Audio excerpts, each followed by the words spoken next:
Good evening all. क्या हाल चाल है, कैसे हो सारे प्यारे प्यारे बच्चों, छोटे छोटे 11 के बच्चे कैसे हैं सब लोग। तो आज बच्चों हमारे पास मोल कॉन्सेप्ट चैप्टर का लेक्चर नंबर 4 होने वाला है। कौन सा लेक्चर होने वाला है सर? लेक्चर नंबर 4 होने वाला। बहुत ही झन्नाटेदार लेक्चर है ये। इस लेक्चर में हम लोग समझेंगे बहुत इंपॉर्टेंट दो चीजों के बारे में। एक स्टोशियोमेट्रिक एनालिसिस स्टार्ट किया था, उसमें हम लोगों ने स्टोशियोमेट्री पढ़ी थी। अब पढ़ेंगे लिमिटिंग रिएजेंट के बारे में कि लिमिटिंग रिएजेंट क्या होता है, और समझेंगे कॉन्सेंट्रेशन टर्म के बारे में। कॉन्सेंट्रेशन टर्म के बारे में तो जरा शुरू करते हैं। उम्मीद है सबने पुराने लेक्चर के रिवीजन कर लिया हो, नोट्स बनाने शुरू कर दिए हो और क्वेश्चन लगाने शुरू कर दिए हो। एक ही तरीका देखो सिलेक्शन का। लोग कहते हैं ना सर सिलेक्शन कैसे लें, मार्क्स कैसे लाएं, 720 में 720 कैसे लाएं। एक ही तरीका है, सफल होने का एक ही तरीका है, मेहनत। असफल होने की बहुत सारी वजहें हो सकती हैं। वो वजह फाइनेंशियल हो सकती है, वो वजह ब्रेन हो सकता है, वो वजह आलस हो सकता है, वो वजह सही से मोटिवेट ना होना। बहुत सारी वजह हो सकती है असफल होने की, लेकिन सफल होने की कभी भी किसी की भी सफलता की एक ही वजह है, लगातार भरसक प्रयास, कॉन्टिन्यूअस कंसिस्टेंट मेहनत, एफर्ट। तो एक छोटी सी इंफॉर्मेशन भी है कि भाई हम सफल कैसे होते हैं, चैंपियन क्या सोचते हैं, जो चैंपियन लोग होते हैं वो क्या सोचते हैं, या टॉपर का माइंड कैसे काम करता है। टॉपर में ऐसी क्या बात है कि वो सेलेक्ट होता है, या वो साल भर मोटिवेट कैसे सकता है। कोई भी नॉर्मल इंसान कभी ना कभी तो डिप्रेस होगा ही। साल भर मोटिवेशन कैसे आता है, या टॉपर। अब तुम लोग कहोगे सर हमारे पास स्कूल भी है। हाँ बिल्कुल है सर। हमारे पास कोचिंग भी है। हाँ सर। हमें यूट्यूब पे भी लेक्चर देखने हैं सर। हमें टेस्ट भी देना है सर। हमें बैकलॉग भी करना है सर। 24 घंटे में टाइम टेबल ही नहीं बन पाता है, शेड्यूल ही नहीं हो पाता, बैकलॉग आ जाता है। तो टॉपर बच्चे के पास भी तो 24 घंटे हैं, है ना। उसके पास भी तो वही सारी रिस्पॉन्सिबिलिटी है जो तुम्हारे पास है। ऐसा थोड़ी उसके पास कुछ अलग से मंत्र आ गए, कोई अलग से जादू तोड़ना टोटका हो गया, नहीं। तो टॉपर के माइंड में क्या चलता है, इसको अगर हम जानना चाहें तो आप सभी बच्चे रिक्वेस्टेड हैं ज्वाइन करने के लिए। 19 मई को लाइव सेशन होने वाला है हमारे धुआंधार बैट्समैन रोहित शर्मा और हमारे धुआंधार चैंपियन टॉपर के साथ, कि आखिर सफलता की स्ट्रैटेजी क्या है। तो इसके लिए 19 मई को 1 बजे दोपहर में लाइव सेशन में सब लोग मिलेंगे और देखेंगे, जानेंगे टॉपर क्या करते हैं, क्या सोचते हैं। हेलो हापुड़ टॉप स्टडी, मैं बहुत बढ़िया हूं। तुम बताओ तुम्हारे क्या हाल चाल है, क्या पढ़ाई कैसी चल रही है। तो चलो अब होमवर्क डिस्कशन स्टार्ट करते हैं। करें फटाफट स्टार्ट। देखो यहां पे क्या है, कितनी वॉल्यूम कार्बन डाइऑक्साइड गैस की इवॉल्व होगी अगर 7.3 ग्राम मैग्नीशियम बाइकार्बोनेट को गर्म किया गया। तो समझना बच्चों, मैग्नीशियम बाइकार्बोनेट या कोई भी कार्बोनेट अगर गर्म किया जाता है बाइकार्बोनेट, तो वो बदलता है कार्बोनेट में पहले पानी और CO2 का त्याग करके। पानी और CO2 का त्याग करके अगर इसी को तुम और ज्यादा गर्म करोगे तो ये ऑक्साइड और CO2 में बदल जाएगा। तो अब क्या बनेगा, किसमें बदलेगा, ये डिपेंड करता है कि कितना गर्म किया गया। क्योंकि नॉर्मल हीटिंग बोली गई है, स्ट्रॉन्ग हीटिंग नहीं बोली गई है, तो हम एक ही स्टेप मान के चल लेते हैं। हमें सिर्फ नॉर्मल हीटिंग बोली गई, तो फिलहाल के लिए हम ये रिएक्शन, अब ये रिएक्शन सुनोगे कहां, देखोगे कहां, तो ये रिएक्शन बच्चों तुम लोग देखोगे किसमें, एस ब्लॉक एलिमेंट में। तो चलो पहले इस क्वेश्चन से पहले एक और बात हमारे दिमाग में आ रही है, उसकी बारे में बात कर लेते हैं।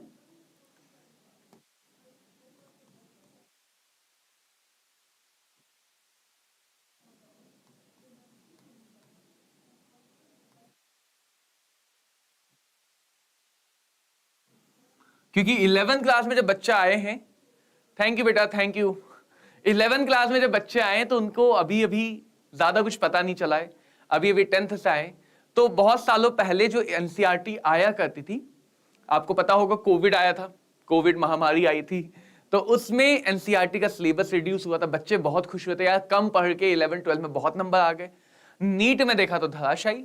अभी तक उसका इफेक्ट आ रहा है, अभी तक इफेक्ट आ रहा है कि बच्चा 2-3 साल हो गए लॉकडाउन को खत्म हुए हुए, फिर भी नीट में बच्चे अच्छा स्कोर नहीं कर पा रहे। 1 साल 2 साल ड्रॉप करने के बाद भी 200-300 मार्क्स के आगे बढ़ ही नहीं पा रहे हैं।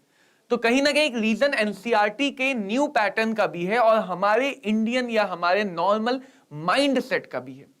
क्या है कि जो पहले चैप्टर हुआ करते थे मैं चैप्टर के नाम शॉर्ट में लिख दे रहा हूं, अभी 11 की बात कर रहा हूं, अभी मैं बात कर रहा हूं क्लास 11 की, कि some basic concept of chemistry, ठीक है, structure of atom, periodic classification, chemical bonding, बहुत इंपॉर्टेंट चैप्टर है केमिकल बॉन्डिंग,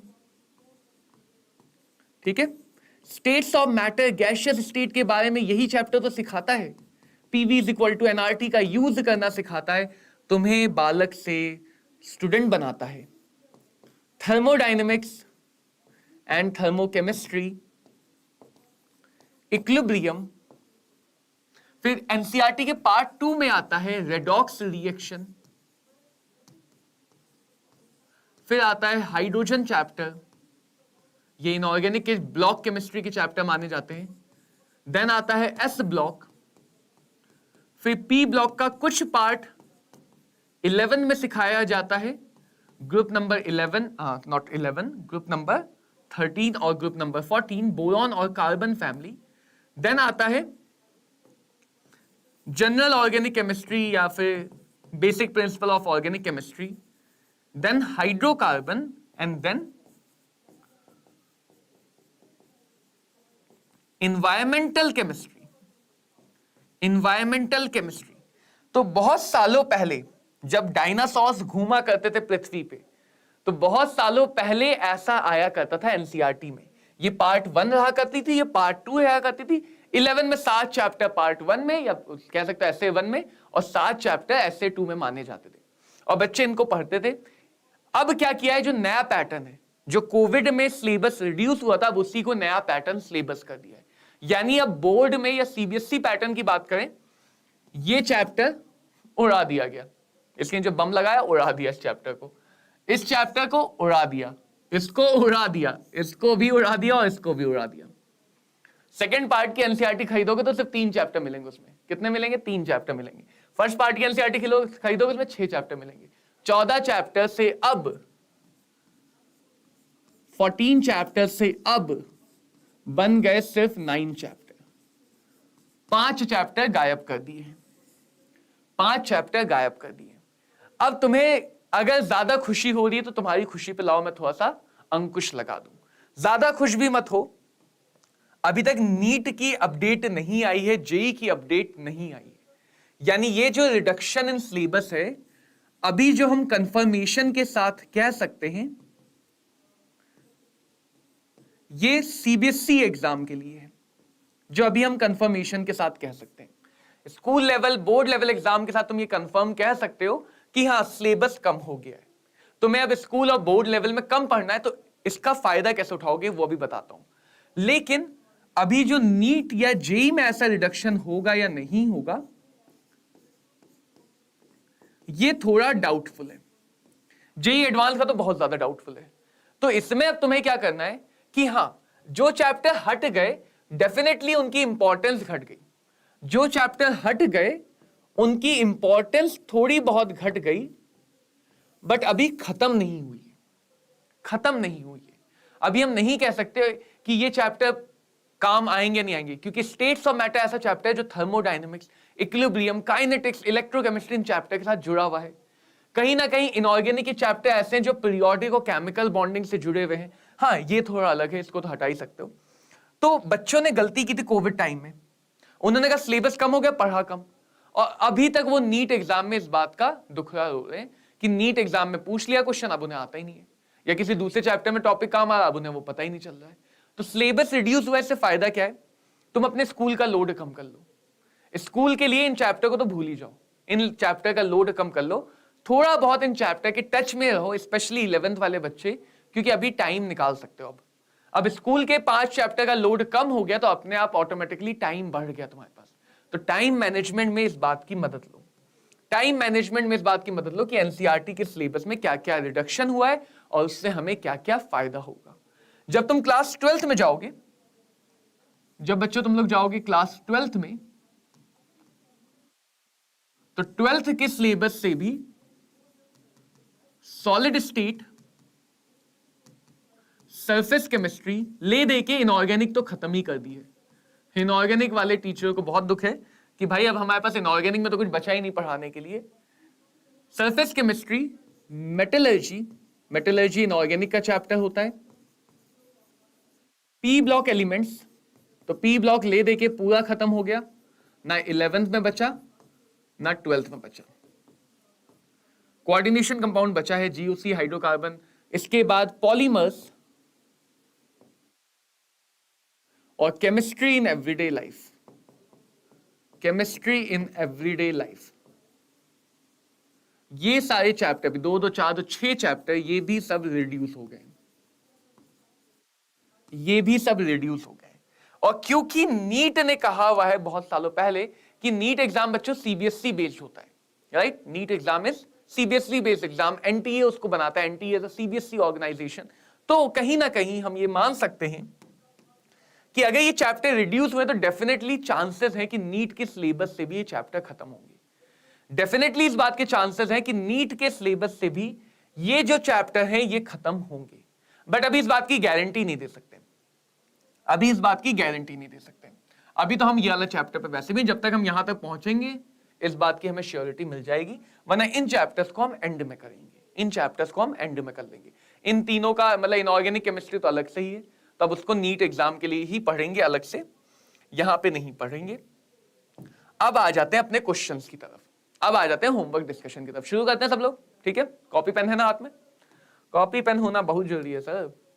देखो क्या दिया है, 7.23 ग्राम किसके दिए? Magnesium bicarbonate. फटाफट इसका मोलर मास निकालो, 24, इसका हो गया 61 × 2 122, तो ये आ गया 146, 146 आ गया मोलर मास। फटाफट स्टोशियोमेट्री लगाएंगे। स्टोशियोमेट्री लगाने का डायरेक्ट तरीका बताया हुआ है कि जिसके भी मोल निकालने हैं बैलेंस इक्वेशन में उसका कॉफिशिएंट मल्टीप्लाई बाय जिसके मोल से निकाल रहे हो उसके कॉफिशिएंट से डिवाइड। याद आया? ये हमारा डायरेक्ट मेथड है स्टोशियोमेट्री लगाने का। तो फटाफट लगाते हैं। हमें इंफॉर्मेशन किसकी चाहिए? हमें इंफॉर्मेशन चाहिए CO2 की। तो पहले मोल निकालते हैं CO2 के। CO2 का coefficient 1 1 7.3 divided by molar mass कितना है? 146। डेसिमल हटाया, 0 बढ़ाया, मोल आ गए 1/20, 1/20।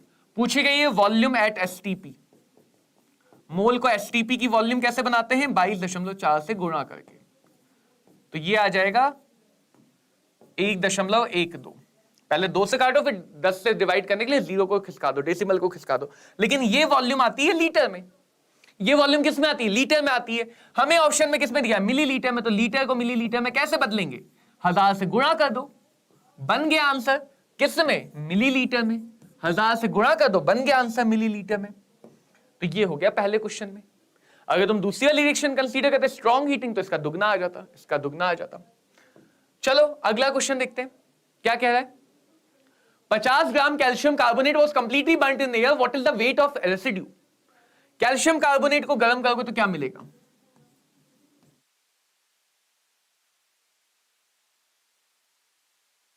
देखो अब कुछ बच्चे ये सोचते हैं सर रेसिड्यू, मास तो कंजर्व रहता है रिएक्शन में, तो 50 ग्राम को गर्म चाहे कितना भी कर ले रहेगा ना, तो 50 ही ग्राम चाहिए। बात तो सही है, रहना 50 ग्राम ही चाहिए। बट अगर किसी भी रिएक्शन में कोई गैस बनती है तो उस गैस का भी मास होता है। गैस के पार्टिकल बहुत हल्की होती है गैस, लेकिन ऐसा नहीं कि मासलेस है। गैस का भी खुद का एक मास होता है, गैस का भी खुद का एक अमाउंट होता है। तो अगर किसी रिएक्शन में गैस बनी और वो गैस चिड़िया उड़ कर गई, वो गैस चिड़िया उड़ हो गई, तो उस केस में गैस जब गई तो अपने साथ मास भी लेके जाएगी। तो गैस के इवॉल्व होने की वजह से किसी भी रिएक्शन में मास में कमी आ सकती है। तो अगर कभी भी ऐसे क्वेश्चंस में तुमसे कहा जाए कैलकुलेट द लॉस इन मास और calculate how much mass will be lost, तो इसका मतलब तुम्हें गैस का मास फाइंड करना है। और किसी भी रिएक्शन के प्रोडक्ट में जो सॉलिड बचते हैं उनको कहा जाता है रेसिड्यू। ये जो राख बची जलाने के बाद, गर्म करने के बाद जो राख बची, जैसे कोयले को गर्म करो, 1 किलो कोयला जलाओगे तो बचा हुआ प्रोडक्ट 1 किलो तो नहीं होगा, या होगा? कोयले को जलाने के बाद राख 1 किलो तो नहीं मिलती, हल्की सी होती है, उठाकर फेंक देते हैं बाहर। तो जब तुम किसी चीज को गर्म करते हो, जलाते हो, गैस बनती है, गैस अपने साथ मास को लेके चली जाती है, जो बचता है वो रेसिड्यू। तो मास ऑफ रेसिड्यू मतलब जो सॉलिड प्रोडक्ट है उसका मास। कैसे निकालेंगे? वही तरीका, कैल्शियम ऑक्साइड के मोल चाहिए तो इसका कॉफिशिएंट 1, किसकी मदद से निकालेंगे? कैल्शियम कार्बोनेट की, divided by 1। 1 multiplied by calcium carbonate का मोल कितना आ जाएगा? 50 divided by molar mass. 50 divided by molar mass, तो मास आ गया 1/मोल आ गया 1/2।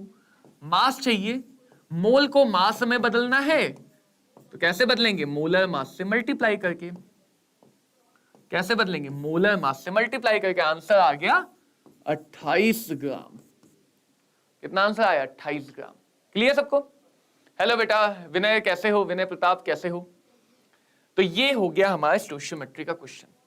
अगला क्वेश्चन समझो क्या कह रहा है। ऐसा क्वेश्चन नीट में आया भी है। Volume in litre of CO2 when, log नहीं था ये, 10 ग्राम था। 10 gram of 90% pure limestone is heated. मतलब क्या है? रिएक्शन बच्चों वही है, कैल्शियम कार्बोनेट को गर्म किया, कैल्शियम ऑक्साइड और CO2 गैस मिली। कैल्शियम कार्बोनेट को गर्म किया तो कैल्शियम ऑक्साइड और CO2 गैस मिली। हमारे भाई का हमसे सवाल है क्या होगा, लेकिन जो सवाल है तुम्हारा वो जान के क्या होगा? जो बीत गई सो बात गई, क्यों उस पे व्यर्थ चिंता करते हो? देखो, लाइमस्टोन कितना लिया? 10 ग्राम। लाइमस्टोन कितना लिया? 10 ग्राम। लेकिन वो 10 ग्राम पूरा का पूरा प्योर नहीं है। प्योर कितना? 90%। यानी मैं कह सकता हूं कि जो कैल्शियम कार्बोनेट है वो 10 ग्राम ना होके उसका 90% ही है। 10 ग्राम ना होके उसका 90% यानी 9 ग्राम ही है। कितना है? 9 ग्राम। ठीक है बात? अब चाहिए क्या? CO2।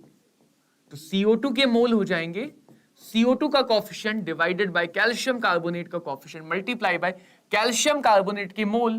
तो कैल्शियम कार्बोनेट का एक्चुअल मास 9 है। तो ये ध्यान रखना, हमारे पास जो प्योरिटी, ऐसे क्वेश्चन परसेंटेज प्योरिटी वाले कहलाते हैं, तो हमारे पास जो सैंपल है वो सिर्फ 90% प्योर है। हमारे पास जो सैंपल है वो सिर्फ 90% प्योर है। तो ये आ जाएगा 9/100। वॉल्यूम चाहिए, वॉल्यूम ऑफ CO2 आ जाएगा मोल। वॉल्यूम निकालना तो हमें आता ही है STP पे। मोल जितने भी आए उसको मल्टीप्लाई कर दो 22.4 से।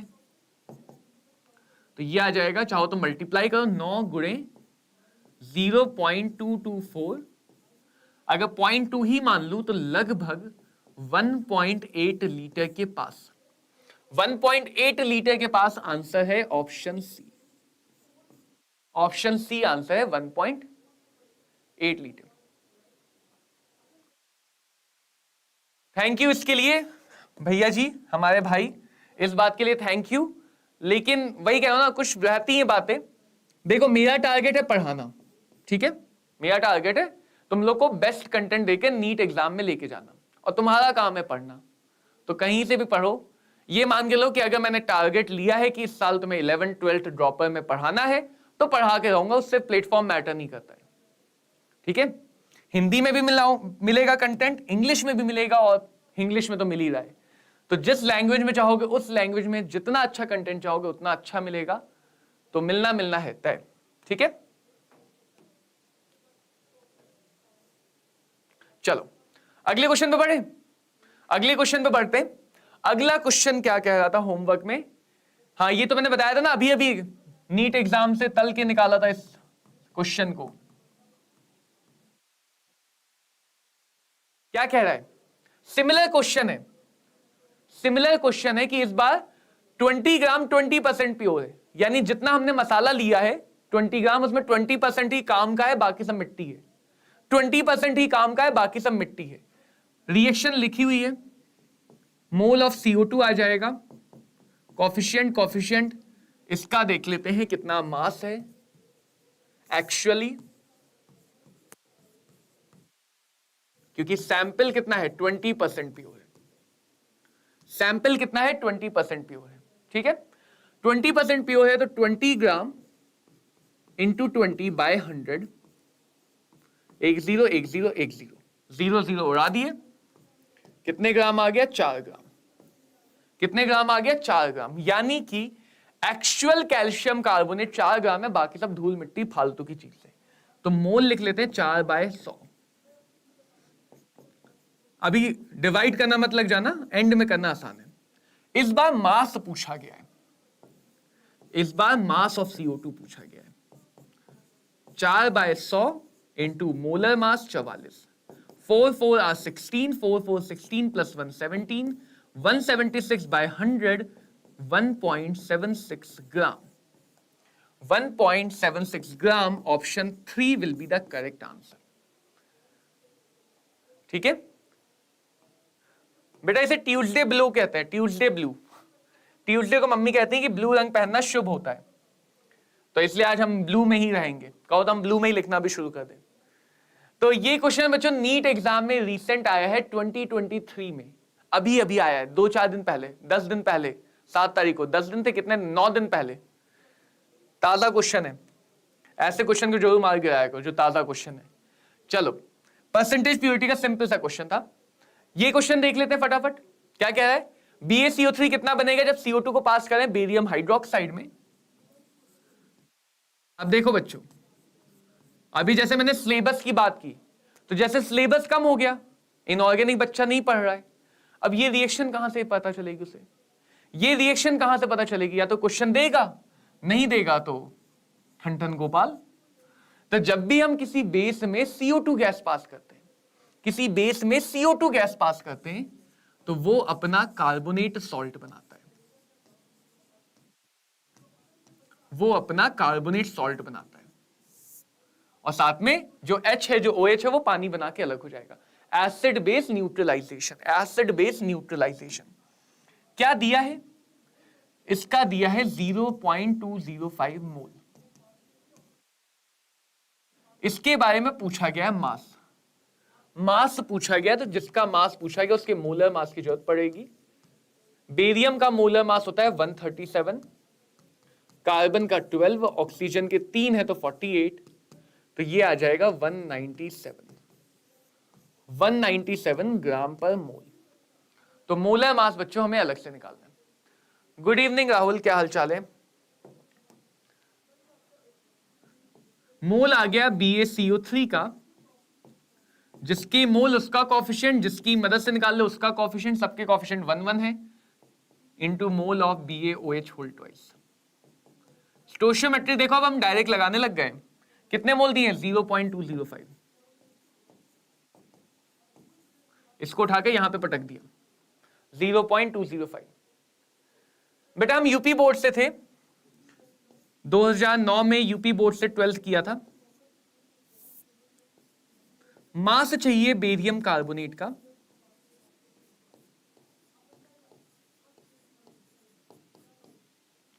कितना मोलर मास है? मोल को मल्टीप्लाई कर दो मोलर मास से। लगभग के लिए देखो क्या करते हैं, 0.2 मान लिया, इसको थोड़ा घटा दिया, इसको थोड़ा बढ़ा दिया, तो लगभग का आंसर तो 40 है। लगभग वाला आंसर तो 40 है। ठीक है, कौन सा आंसर 40 के पास है? ऑप्शन नंबर ए, आगरा बन गया उत्तर। आया सबको समझ में? आ गया समझ में? Yes, I am from UP board, Uttar Pradesh Madhyamik Shiksha परिषद। चलो, होमवर्क के क्वेश्चन खत्म हो गए। देखो, होमवर्क क्वेश्चन हम रोज डिस्कस करते हैं, अगर तुम लोग होमवर्क क्वेश्चन नहीं लगा रहे हो तो फिर प्रॉब्लम है। फिर प्रॉब्लम है क्योंकि फिर सिर्फ कहानी सुन रहे हो मूवी की कहानी भी लाइन बाय लाइन नहीं याद रह पाएगी। तो क्वेश्चन लगाना जरूरी है, क्वेश्चन लगाना कंपलसरी है, क्वेश्चन लगाना बहुत जरूरी है। स्टोइचियोमेट्री का ही अगला कॉन्सेप्ट आता है जिसको बोलते हैं लिमिटिंग रिएजेंट। इसके बारे में थोड़ा बहुत ज्ञान दिया था मैंने, थोड़ा बहुत ज्ञान आज और देते हैं। इसको शुरू करे थे पिछली क्लास में। एक छोटी सी बढ़िया सी रिएक्शन ले लेते हैं, 2 हाइड्रोजन प्लस ऑक्सीजन, ये मिलके बना रहा है 2 पानी। ठीक है, 2 पानी। क्लियर सबको? सही बात है। अब इस रिएक्शन से और क्या पता चलता है कि अगर हाइड्रोजन के 2 मोल आते हैं, वो रिएक्ट करेंगे ऑक्सीजन के 1 मोल के साथ, तो बनेगा 2 मोल पानी का। रेशियो है तो ये भी बोल सकते हैं, रैंडमली एक डेटा ले लिया कि रेशियो हमें ये बताया कि हर 2 मोल हाइड्रोजन के लिए 1 मोल ऑक्सीजन चाहिए और 2 मोल पानी के बनने चाहिए, तभी बात है, वरना नहीं। पानी अगर 2 मोल पीना है हमें तो इतना हाइड्रोजन ऑक्सीजन जलाना पड़ेगा। इसको ये भी कह सकते हैं मोलर मास हाइड्रोजन का ले लो तो ये आ जाएगा 2 × 2 4 ग्राम हाइड्रोजन। ये रिएक्ट करेगा 1 यानी कि 1 multiply by molar mass 32 gram oxygen के साथ, तो इसके मोलर मास से इंटू कर दो तो यानी बनेगा 36 ग्राम पानी के। पानी क्या 36 ग्राम मिल जाएगा। जितना पानी तुम लोग बहा देते हो उतना बनाने में देखो कितनी मेहनत है, उतना बनाने में कितनी मेहनत है। ठीक है, यहां से तुम देख सकते हो कि law of conservation of mass भी फॉलो हो रहा है। Law of conservation of mass भी फॉलो हो रहा है। 4 और 32 36 बना रहा है, लेकिन इसका मतलब हमेशा नहीं होगा। देखो अब हम तो भाई इंसान हैं, हमें तो तराजू तोलने में हाथ कांप जाते हैं। तो हमने क्या किया, एक बाजार से सब्जी वाला तराजू लिया। वो देखे ना जिसमें एक तरफ पत्थर रखते हैं 250 ग्राम 500 ग्राम के, एक तरफ सब्जी रखते हैं, तो वाला तराजू ले आए। एक तरफ मैंने ऑक्सीजन गैस रखी और रखते रखते गलती से मैंने 40 ग्राम ऑक्सीजन रख दी और हाइड्रोजन रखी 4 ग्राम, तो इतना अमाउंट ले लिया। एक तरफ हमने क्या किया, ऑक्सीजन रखी तो ऑक्सीजन सही से माप ली 32 ग्राम। हाइड्रोजन में गलती कर दी, हाइड्रोजन मैंने 5 ग्राम ले ली। हाइड्रोजन मैंने 5 ग्राम ले ली और एक बार मैंने क्या किया, मैंने 32 ग्राम ऑक्सीजन भी ली और साथ में 4 ग्राम हाइड्रोजन को एक डब्बे में बंद कर दिया। ये 3 डब्बे लिए और इनमें ये गैसेस मैंने भर दी। अब ये मत सोचना कि सर तराजू पे गैस कैसे माप ली। केमिस्ट्री हमने इतना सीखी है तो इतना तो फायदा होना चाहिए ना कि तराजू के ऊपर भी गैस का मास निकाल पाए। हमारी गैस बढ़िया है, जाती नहीं तो भाग के। तो अब देखो रिएक्शन ये चिल्ला चिल्ला के बोल रही है, रिएक्शन हमसे ये कह रही है कि 4 ग्राम हाइड्रोजन को हमेशा 32 ग्राम ऑक्सीजन चाहिए होगा। Law of constant proportion, ratio fix रहता है। स्टोइचियोमेट्री की यही कहानी है कि रेशियो फिक्स रहता है, यानी इस बात की गारंटी है कि जब तक ये 4 ग्राम हाइड्रोजन पूरा खत्म होके 0 ग्राम बचेगा, 0 ग्राम बचेगा, उतने टाइम में वो ऑक्सीजन के 32 ग्राम को चटका देगा। उतने टाइम में वो ऑक्सीजन के 32 ग्राम को चटका देगा और 8 ग्राम ऑक्सीजन बच जाएगा। 8 ग्राम ऑक्सीजन बच जाएगा। ठीक है, इस केस में हमारे पास ऑक्सीजन को खत्म करने के लिए हाइड्रोजन नहीं है, रिएक्शन रुक जाएगी। रिएक्शन ऐसी कि दोनों अकेले काम नहीं कर सकते, दोनों का साथ में एक सामंजस्य चाहिए। जैसे कोयले को जलाने के लिए ऑक्सीजन चाहिए, कोयला ऑक्सीजन कुछ भी खत्म हुआ रिएक्शन वहीं पे रुक जाएगी। ठीक है, बस कृष्ण क्या बताएं। एक बार ना भगवान जी आए थे पृथ्वी पे, वो कहते जिसको जो वरदान मांगना है मांग लो। हमने गलती से ये मांग लिया। अब देखो ये हम बात ऐसे भी कह सकते हैं कि ऑक्सीजन के 32 ग्राम हाइड्रोजन के 4 ग्राम चटकाएंगे। तो जब तक ऑक्सीजन के 32 ग्राम चटक के 0 ना हो जाए तब तक हाइड्रोजन के 4 ग्राम ही चटक पाएंगे। तो इस बार हाइड्रोजन का 1 ग्राम बच जाएगा, लेकिन अकेला हाइड्रोजन करे तो करे क्या, अकेला हाइड्रोजन भी रिएक्शन नहीं कर पाएगा।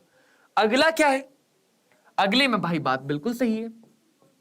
जब तक ऑक्सीजन के 32 ग्राम खत्म होंगे तभी तक हाइड्रोजन के भी 4 ग्राम खत्म हो जाएंगे और इस बार कुछ नहीं बचेगा, सिर्फ पानी पानी पानी पानी पानी रह जाएगा। सिर्फ क्या रह जाएगा, पानी रह जाएगा। तो इस बात का देखो मतलब क्या निकला, अगर हम एक रिएक्शन करा रहे हैं तो उस रिएक्शन में हमें कुछ स्पेसिफिक अमाउंट रिक्वायर्ड होते हैं, एक स्पेसिफिक अमाउंट से रिएक्शन होती है। रिएक्शन में सारे अमाउंट स्पेसिफिक होते हैं, बट जो हम एक्सपेरिमेंट कर रहे हैं, जो हम रिएक्शन कर रहे हैं, उसके ऊपर कोई रिस्ट्रिक्शन नहीं। हम कितना भी अमाउंट लेके स्टार्ट कर सकते हैं, यानी जो अमाउंट हम ले रहे हैं वो अलग हो सकता है, बट रिएक्शन हमेशा फिक्स अमाउंट की ही होगी। रिएक्शन हमेशा स्पेसिफिक अमाउंट में होगी। तो अगर हमने अमाउंट ज्यादा कम लिया, हमने अमाउंट को आगे पीछे कर दिया, तो किसी किसी चीजों के अमाउंट पूरी तरह से खत्म हो जाते हैं। इन चीजों को जो रिएक्शन में पहले खत्म होते हैं उनको कहा गया लिमिटिंग रिएजेंट। जो रिएक्शन की लिमिट सेट करते हैं। लिमिट का मतलब क्या है? उस पर बाधा लगाते हैं कि शाम को 8 बजे के बाद अगर घर से बाहर निकले तो टांगे तोड़ देंगे। तो जिसका अमाउंट पहले खत्म हो जाता है उसको बोलते हैं लिमिटिंग रिएजेंट। कंट्रोल कौन करेगा? Limiting reagent. अगर दोनों का खत्म हो गया तो दोनों ही कंट्रोल कर रहे हैं, तो तुम दोनों को ही लिमिटिंग रिएजेंट बोल सकते हो।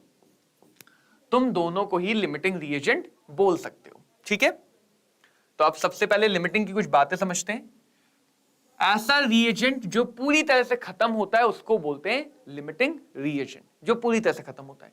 लिमिटिंग रिएजेंट का काम है रिएक्शन को कंट्रोल करना, रिएक्शन की कंट्रोल करता है। क्योंकि लिमिटिंग पहले खत्म हो गया, अगर थोड़ा सा मैं हाइड्रोजन और डाल दूं, थोड़ा सा रिएक्शन और हो जाएगा, पानी थोड़ा सा और बन जाएगा, हाँ या ना? अगर मैं यहां पे थोड़ा सा हाइड्रोजन और डाल दूं, थोड़ा सा ऑक्सीजन पहले से है, थोड़ा थोड़ा रिएक्ट करेंगे, थोड़ा थोड़ा 10-10 ml, थोड़ा थोड़ा और बन जाएगा पानी। अगर मैं यहां पे थोड़ा सा ऑक्सीजन और डाल दूं, थोड़ा सा और रिएक्शन होगी, पानी थोड़ा सा और बन जाएगा। यानी कि लिमिटिंग रिएजेंट अगर खत्म हो गया बीच में ही, तो उसकी वजह से प्रोडक्ट का जो अमाउंट है वो भी कम बनेगा, प्रोडक्ट का अमाउंट भी कम बनेगा। अगली बात क्या है?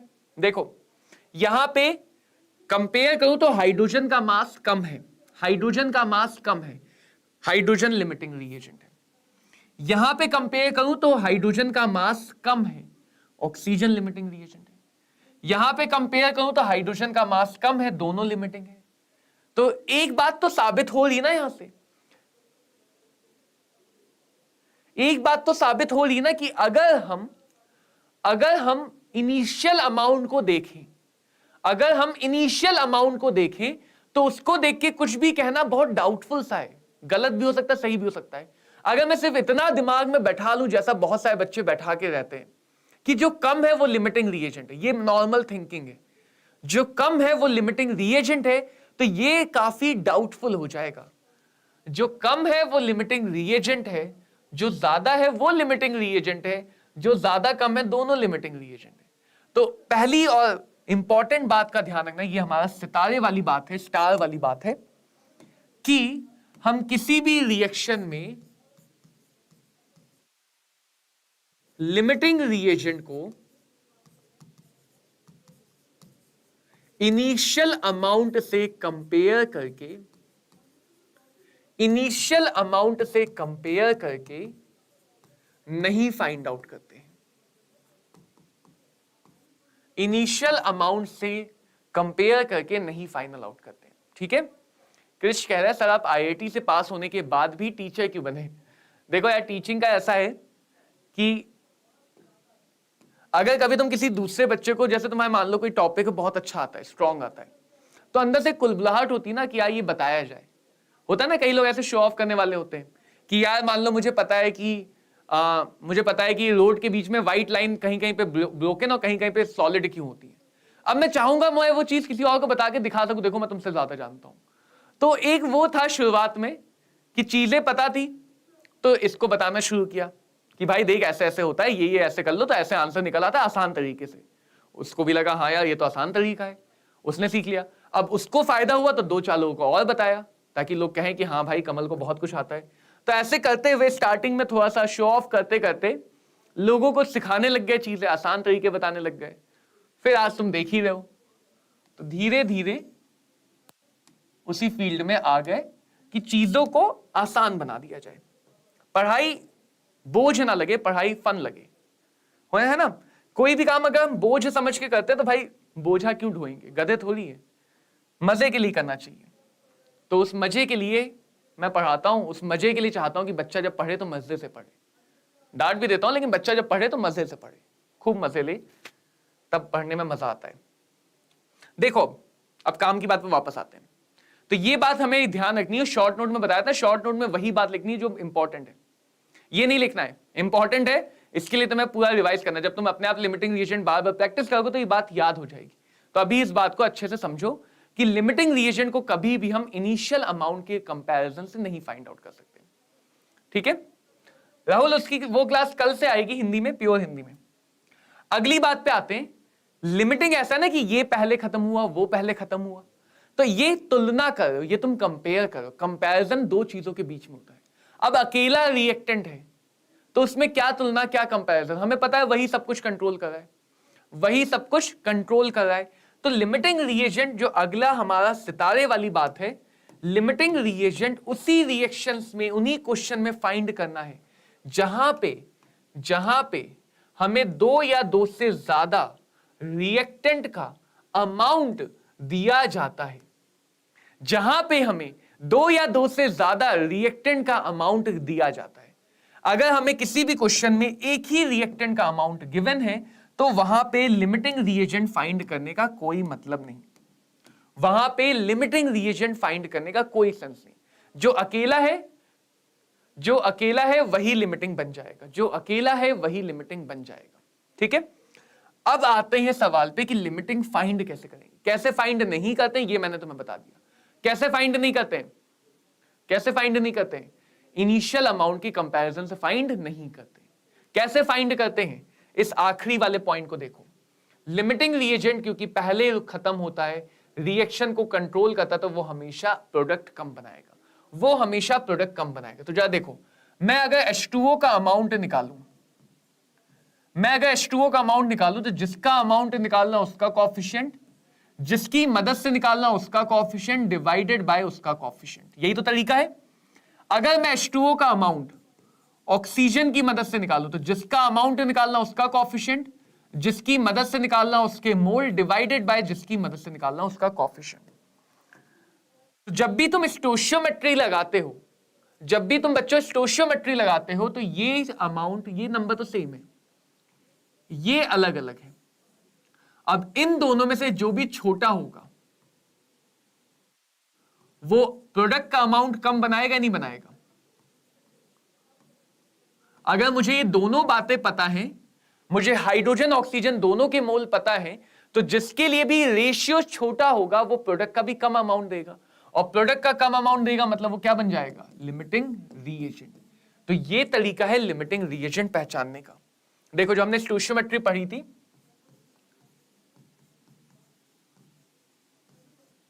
मान लो ये स्टोशियोमेट्री है, ठीक है, तो हम लिख सकते हैं ए के mole divided by P, B के mole divided by Q, C के mole divided by R, D के मोल डिवाइडेड बाय एस।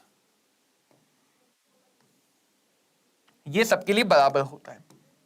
अब इसी में अगर तुम्हें लिमिटिंग रिएजेंट फाइंड करना है तो तुम्हें ए के मोल डिवाइडेड बाय ए की कॉफिशिएंट, बी के मोल डिवाइडेड बाय बी के कॉफिशिएंट, इनको कंपेयर करना है।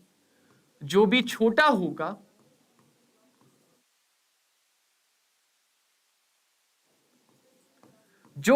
होगा वही होगा लिमिटिंग रिएजेंट, जो भी छोटा होगा वही क्या होगा, वही होगा लिमिटिंग रिएजेंट। समझ में आई बात? हाँ, तो क्या कह रहे हो, हिंदी वाले बच्चों के लिए कब आ रहे हैं? हिंदी वाले बच्चों के लिए बहुत जल्दी लेक्चर आने वाले हैं। हम लेक्चर का कुछ ऐसा प्लान करेंगे कि एक दिन में थोड़ा ज्यादा बड़े लेक्चर लें और उसके बाद एक दिन तुम्हें प्रैक्टिस के लिए दें, ठीक है। तो हिंदी वाले बच्चों के लिए भी लेक्चर जल्दी आएंगे। और ऐसा भी प्लान हो रहा है सर, हमने सुना है हिंदी में, हाँ सही सुना है, जो भी सुना है बिल्कुल सही सुना है, कमेंट में जो तुमने लिखा है बिल्कुल सही बात लिखी, वो भी होगा। धमाका होगा तो बड़ा होगा, सुतली बम वाला धमाका नहीं होगा, एटम बम वाला धमाका होगा, ठीक है। चलो देखो, तो यहां से हमें स्टोशियोमेट्री में यही बात ऐड कर देनी है कि लिमिटिंग रिएजेंट अगर फाइंड करने की जरूरत है तो पहले उसको फाइंड करेंगे। क्वेश्चन तुम्हें नहीं बोलेगा, क्वेश्चन ना बोलेगा, तुम्हें खुद सोचना है, तुम्हें खुद सोचना है। चलो इलस्ट्रेशन से पहले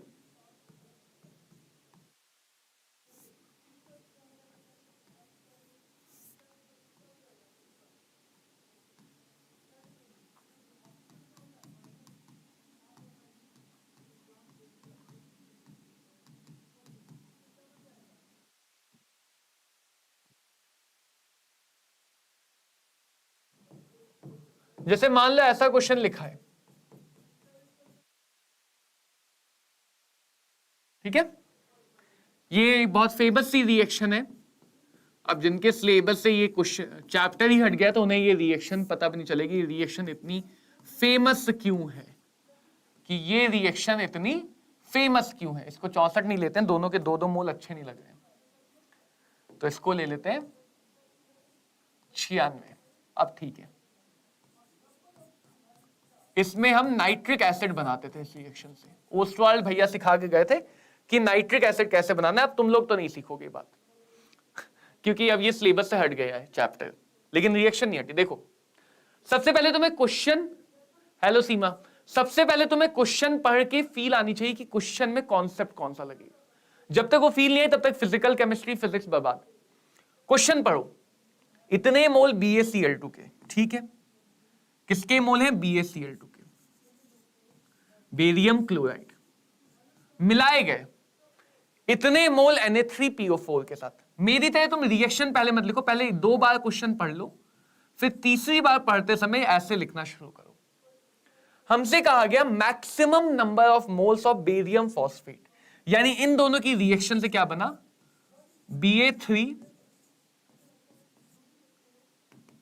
Ba3PO4 होल ट्वाइस। अब क्या है, क्योंकि most of the inorganic syllabus से हट गई है, तो डेफिनेटली तुम्हें क्वेश्चन में ही रिएक्शन लिख के दी जाएगी। जैसे यहां पे देखो, Ba चला गया, PO4 चला गया, बचा क्या? Na और Cl, यानी यहां पे जो प्रोडक्ट बनेगा वो NaCl बनेगा। बैलेंसिंग करते हैं, बेरियम 3 है तो यहां पे 3 लग जाएगा, PO4 2 है तो यहां पे 2 लग जाएगा, 3 दूनी 6 Na, 6 Cl, 3 दूनी 6 Na, तो 6 बन गए NaCl। ये आ गई बैलेंसिंग। अब जरा देखो, क्वेश्चन पढ़ के अगर तुम्हें 2 फील्स आती हैं, क्वेश्चन पढ़ के तुम्हें 2 फील आती हैं। पहली फील आती कि क्या कोई रिएक्शन, कोई केमिकल चेंज की बात लग रही है? क्या क्वेश्चन पढ़ के ऐसा लग रहा है कोई चीज किसी से रिएक्ट करके कुछ बना रही है? अगर तुम्हें रिएक्शन की फील आ गई, अगर तुम्हें रिएक्शन की फील आ गई, तो इसका मतलब फील होता है, फील में डबल ई आता है। फील आ गई तो इसका मतलब तुम्हें वहां पे स्टोइचियोमेट्री लगानी है। स्टोइचियोमेट्री भी कहते हैं, स्टोइचियोमेट्री लगानी है या स्टोइचियोमेट्री लगानी है, ठीक है। दूसरी बात, क्या तुम्हें ऐसा डाउट आ रहा है कि ये भी दिया है, ये भी दिया, अमाउंट हमें एक ही का चाहिए होता है, तो हो सकता है ये खत्म हो सकता है ये खत्म हो। अगर एक से ज्यादा चीजों के अमाउंट गिवन हो, इससे मतलब नहीं कितने रिएक्टेंट है कितने नहीं, अगर एक से ज्यादा रिएक्टेंट का अमाउंट दिया गया, अगर एक से ज्यादा रिएक्टेंट का अमाउंट दिया गया, तो वहां पे स्टोइचियोमेट्री में तुम्हें पहले यह भी फाइंड करना पड़ेगा लिमिटिंग रिएजेंट कौन है, लिमिटिंग रिएजेंट कौन है। तो क्वेश्चन में कब तुम्हें क्या करना है, इसकी फील कैसे लोगे, इससे लोगे। क्वेश्चन पढ़ को ये फील आए, क्वेश्चन पढ़ को ये फील आए। अगर क्वेश्चन पढ़ के ऐसी फील आए कि मास, वॉल्यूम, नंबर या मोल को आपस में कन्वर्ट करना है, कन्वर्ट करने की जरूरत पड़ी, मोल दिया नहीं है, मोल निकालना पड़ रहा है, तो इसलिए तुम लोगे डायग्राम नंबर 1 की फील, डायग्राम नंबर 1 की फील। तो कहां पे कौन से डायग्राम की फील लेनी है, कौन सा कॉन्सेप्ट यूज होना, वो तुम्हें क्वेश्चन पढ़ते पढ़ते आइडिया लगना चाहिए, क्वेश्चन पढ़ते पढ़ते आइडिया लगना चाहिए। तो सबसे पहला काम क्या करेंगे, चुपचाप आंखें बंद करके, मेडिटेशन मत करने लग जाना, चुपचाप आंखें बंद करके लिमिटिंग रिएजेंट फाइंड करेंगे। और उसके लिए बच्चों हम लोग कंपेयर करेंगे इन दोनों रेशियो को। देखो कैसे करेंगे, इसके मोल दिए हैं 0.5 डिवाइडेड बाय 3 और इसके मोल दिए हैं 0.2, इसको डिवाइड कर देंगे 2 से। अब हमें इन दोनों नंबर को कंपेयर करना है। कई लोग क्या होता है इनको सॉल्व करते हैं, सॉल्व नहीं भी करोगे तो भी चलेगा, तुम इनको सेम बना लो, डिनोमिनेटर या न्यूमरेटर। जैसे यहां पे ऊपर नीचे 2 से मल्टीप्लाई, यहां पे ऊपर नीचे 3 से मल्टीप्लाई, ऊपर नीचे 2 से मल्टीप्लाई, यहां पे ऊपर नीचे 3 से मल्टीप्लाई। तुम्हारे हाथ में है, तुम या तो डिनोमिनेटर को सेम बना लो या न्यूमरेटर को, कोई एक चीज सेम कर लो। तो ये आ गया 1/6 और ये आ गया 0.6/6। डिनोमिनेटर सेम है तो जिसका ऊपर वाला नंबर है छोटा है, वो नंबर भी छोटा होगा। तो लिमिटिंग रिएजेंट हमें स्टोइचियोमेट्री से पहले फाइंड करना है, और अगर ये छोटा आ गया तो डेफिनेट सी बात है लिमिटिंग रिएजेंट कौन होगा, Na3PO4, सोडियम फॉस्फेट यहां पे लिमिटिंग रिएजेंट है। इसको फिर से ध्यान रखना, हमने ये कम ज्यादा देख के नहीं बनाया, हमने रेशियो को कम या ज्यादा देख के समझा है, हमने रेशियो को कम या ज्यादा देख के समझा है, ना कि अमाउंट को कम या ज्यादा। अब एक बार तुम्हें जिसका भी अमाउंट निकालना है, एक बार तुमने लिमिटिंग फाइंड कर लिया, तो जो भी कैलकुलेशन है वो सारी कैलकुलेशन लिमिटिंग की मदद से होगी। जिसको निकालना है उसका कोएफिशिएंट, जिसकी मदद से निकालना है तो यहां पे हमेशा लिमिटिंग रिएजेंट ही रखा जाता है, डिवाइडेड बाय उसका कोएफिशिएंट। ये देखो, ये हमने ऑलरेडी यहां पे निकाला हुआ है, उठा के यहां पे रख दो, दो बार सॉल्व करने की जरूरत नहीं है। कितना आ गया? 0.1 मोल। यानी बेरियम फॉस्फेट के 0.1 मोल से ज्यादा बन ही नहीं पाएंगे भाई, बन ही नहीं पाएंगे, क्योंकि जब तक बेरियम फॉस्फेट का 0.1 मोल बनेगा तब तक Na3PO4 खत्म, उसका बंटा धार खत्म, खलास, गायब, टाटा, बाय बाय। तो जब वो खत्म हो गया तो अकेला BaCl2 रिएक्शन थोड़ी कर पाएगा, है ना, अकेला BaCl2 रिएक्शन थोड़ी कर पाएगा, तो वहीं पे रिएक्शन भी रुक जाएगी। तो क्वेश्चन को पढ़ के फील लो, क्वेश्चन को 2 बार 3 बार पढ़ो, अच्छे से समझो, तो बिना नोट्स खोले, बिना कुछ भी देखे तुम क्वेश्चन सॉल्व कर ले जाओगे। एक ही कॉन्सेप्ट पूरे चैप्टर में घुमा देंगे, पूरे चैप्टर में। अब जाए इस क्वेश्चन को पढ़ो, अब इस पे आते हैं, इस क्वेश्चन को पढ़ो। फील आ रही है? फील आनी चाहिए, फील आनी चाहिए, फील।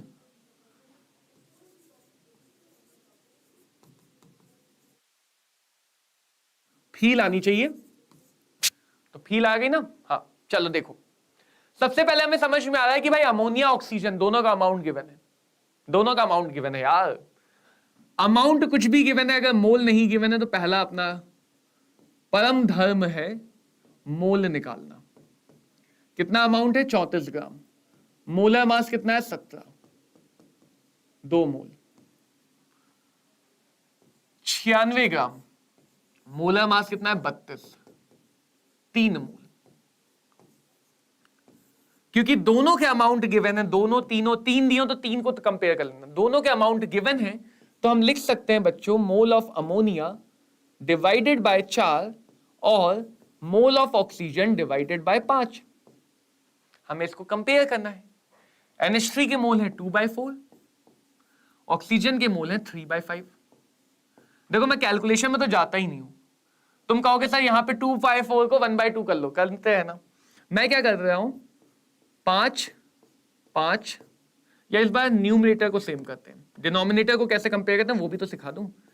ऊपर नीचे 3 से मल्टीप्लाई, ऊपर नीचे 2 से मल्टीप्लाई, तो ये बन गया 6/12 और ये बन गया 6/10।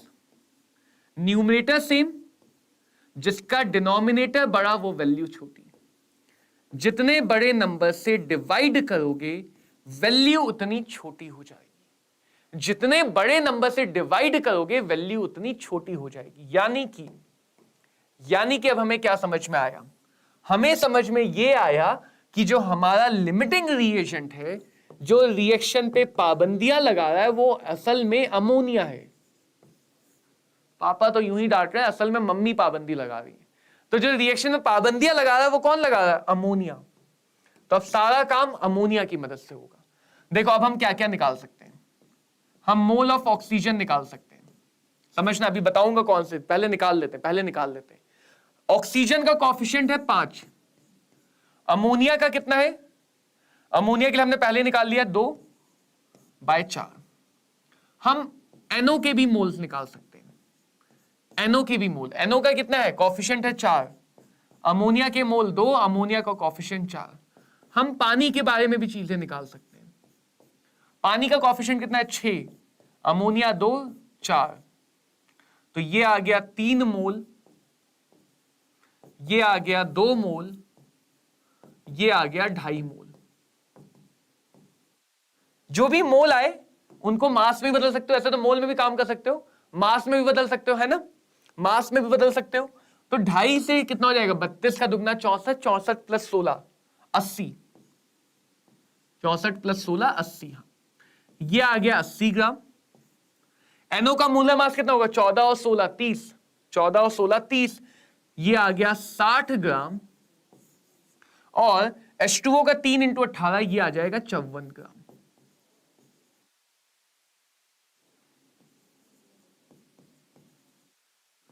तो जो लिमिटिंग रिएजेंट है उसकी मदद से हमने बाकी सारी चीजों को सॉल्व कर लिया। जो लिमिटिंग रिएजेंट है उसकी मदद से बच्चों हमने बाकी सारी चीजों को सॉल्व किया है। अमोनिया की मदद से ऑक्सीजन। अब समझो, इतना तो समझ में आ गया, अमोनिया के 34 ग्राम खत्म हुए। अगर मैं बात करूं तो रिएक्शन के बाद अमोनिया के जो लिमिटिंग है उसके लिए तो सही सीधी बात है, 34 में से 34 ग्राम खत्म हो गए, बचे कितने? 0। लिमिटिंग खत्म हुआ। अमोनिया खत्म हुआ होगा तो साथ में कुछ ऑक्सीजन लेके भी तो खत्म होगा। अगर अमोनिया जाएगा तो अकेले अमोनिया तो रिएक्शन कर नहीं रहा है, ऑक्सीजन के साथ कर रहा है। तो अमोनिया के साथ कितना ऑक्सीजन खत्म हुआ वो अमाउंट निकल के आएगी। इसको देख के कंफ्यूज मत हो जाना कि सर ऑक्सीजन के मोल तो हमने 3 निकाले थे, अब 2.5 क्यों आ रहे? 3 मोल थे हमारे पास, बट जो रिएजेंट बचता है उसको कहते हैं एक्सेस रिएजेंट। ये एक्स्ट्रा था, कितना एक्चुअली यूज हुआ, कितना एक्चुअली यूज हुआ वो हमेशा रिएक्शन बताती है। तो जब तक अमोनिया के 34 ग्राम यूज हुए उतने टाइम में 96 में से ऑक्सीजन का सिर्फ 80 ग्राम का इस्तेमाल हुआ। तो रिएक्शन के बाद 96 में से 80 ही इस्तेमाल हुआ और 16 ग्राम ऑक्सीजन बच गया। तो कभी कभी तुमसे यह भी पूछ लेते हैं कि अगर इतने के साथ इतना रिएक्ट कर रहा तो बताओ कितना बचा, कितना बचा रिएक्शन होने से। इसके बाद एनो था नहीं हमारे पास लेकिन बन गया, कितना बना? 60 ग्राम। कितना बना? 60 ग्राम। तो रिएक्शन के बाद हमारे पास एनो के 60 ग्राम होंगे। और पानी कितना बना? 54 ग्राम। पानी कितना बना? 54 ग्राम। तो 0 था, 54 ग्राम बन गया, तो पानी कितना हो गया? 54 ग्राम। तो ये कहानी है रिएक्शन के बाद की, ये कहानी है रिएक्शन के बाद की। तो किसी भी लिमिटिंग रिएजेंट के कॉन्सेप्ट में तुम ये सारी बातें निकाल सकते हो, कौन कितना खत्म हुआ, कौन कितना बचा, कौन कितना आया, कौन कितना आया। अब जरूरी नहीं कि क्वेश्चन हर बार तुमसे सारी बात पूछा, अभी तुम्हें लगेगा क्वेश्चन बहुत बड़ा है क्योंकि हमने सारी बातें लाइन बाय लाइन लिखी हैं। जैसे इस क्वेश्चन में सिर्फ एनओ का मास पूछा गया था, तो ये और ये काम छोड़ सकते हो, सिर्फ एनओ का मास निकाल लो। किसी में सिर्फ इतना पूछा जाएगा कितना बचा, तो क्वेश्चन के रिक्वायरमेंट के अकॉर्डिंग हम इंफॉर्मेशन निकालते हैं। बट इसका मतलब ये नहीं है कि तुम्हें इंफॉर्मेशन निकालनी कम आती, तुम्हें सारी इंफॉर्मेशन निकालनी आनी चाहिए। तो इसके साथ ही हमारी स्टोशियोमेट्री हो जाती है समाप्त, स्टोशियोमेट्री हो जाती है समाप्त। अब ये तुम्हारे लिए रहेगा होमवर्क। स्टोशियोमेट्री के क्वेश्चन कैसे करते हैं, हमने बहुत सारे क्वेश्चन की प्रैक्टिस की है, बाकी क्वेश्चन तुम्हें करना है। मैं रिएक्शन लिख दे रहा हूं होमवर्क में, बैलेंस तुम करना इस बार। पिछली बार बैलेंस इक्वेशन लिख के दिए थे होमवर्क, इस बार मैं रिएक्शन लिख के होमवर्क दे रहा हूं, बैलेंसिंग तुम लोग कर लेना। एल्यूमिनियम बॉक्साइड होता है Al2O3, एल्यूमिनियम के ऑक्साइड को बॉक्साइड और कहता है। मेटलर्जी चैप्टर हट गया तो ये कैसे याद सीखेगा बच्चा?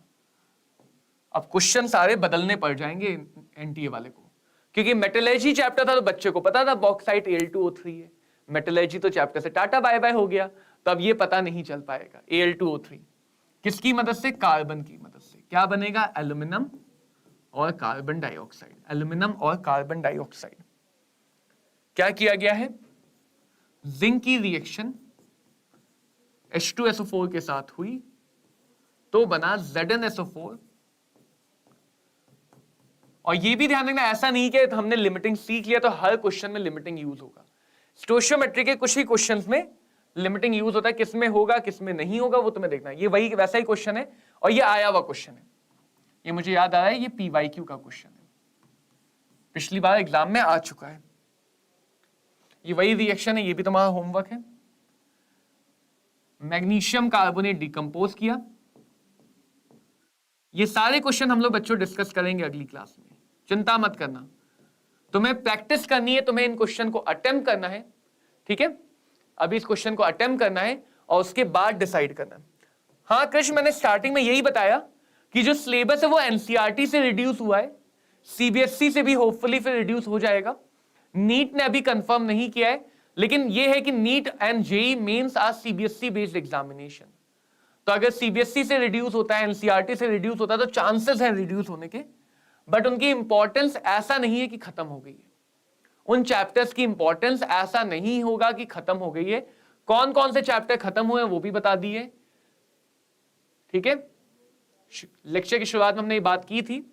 तो इंपॉर्टेंस कम है लेकिन खत्म नहीं हुई है। हमें अभी भी इन चैप्टर्स को पढ़ना है, ध्यान देना है। फायदा थोड़ा सा ये होता हुआ दिख रहा है कि इनऑर्गेनिक केमिस्ट्री बहुत हद तक खत्म हो गई है। पहले हम केमिस्ट्री में 3 पार्ट कहते थे, ले देके अब केमिस्ट्री में बहुत हद तक इनऑर्गेनिक केमिस्ट्री खत्म हो गई है। लेकिन जैसे ब्लॉक केमिस्ट्री की बात कर लो तो उसका क्वेश्चन पीरियोडिक क्लासिफिकेशन से बन के आ सकता है, केमिकल बॉन्डिंग से बन के आ सकता है। तो अभी के लिए वो गलती मत करो जो कोविड टाइम में, लॉकडाउन में बच्चों ने किया था कि यार सिलेबस खत्म हो गया तो पढ़ के क्या करेंगे। भाई काम में आ रहा होगा कभी ना कभी, कहीं ना कहीं। नीट एग्जाम में काम में आया, जेई में काम आया। जिन्होंने लॉकडाउन में 11-12 में नहीं पढ़ा सिलेबस खत्म होने चक्कर में, आज वो स्ट्रगल कर रहे हैं। आज वो नीट एग्जाम में, जेई एग्जाम में स्ट्रगल कर रहे हैं। तो अभी के लिए ये मत करो कि सिलेबस खत्म हो गया तो लोड कम कर ले। सिलेबस खत्म हो गया उसको एक पॉजिटिव वे में फायदा बनाओ कि जो बचा हुआ है उसके लिए ज्यादा एफर्ट डालो, जो हट गया है उसको ऊपर ऊपर से पढ़ के समझ लो, लेकिन वो तुम्हें आइडिया होना चाहिए।